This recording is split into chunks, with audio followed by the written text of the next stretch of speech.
હાલ રાજુલામાં ડીઝલની તંગી હોય જેની ખેડૂતો દ્વારા રજૂઆત થતાં મેં ધારાસભ્ય શ્રી હીરાભાઈ સોલંકી, માર્કેટયાર્ડ બજાર નિયંત્રણ બોર્ડના પ્રમુખ જીતેશભાઈ અને મામલતદાર સાહેબને લેટર લખેલો છે કે ભાઈ ખેડૂતોને અત્યારે ચોમાસું સિઝનની તૈયારી કરવાની હોય અને ખેડૂતોને ખાસ ડીઝલની જરૂર હોય તો ખેડૂતો માટે અલગ જથ્થો ફાળવી અને ખેડૂતોને ડીઝલ મળે એવી વ્યવસ્થા કરવામાં આવે. કારણ કે ખેડૂતો 4-5 કિલોમીટર ગામડેથી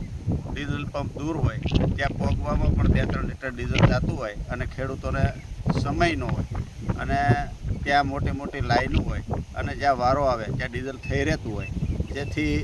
અમારી માંગણી છે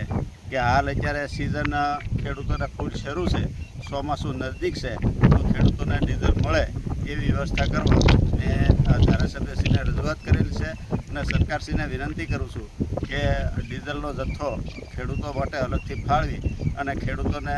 પૂરતા પ્રમાણમાં ડીઝલ મળે એવી વ્યવસ્થા કરવા મારી નમ્ર વિનંતી.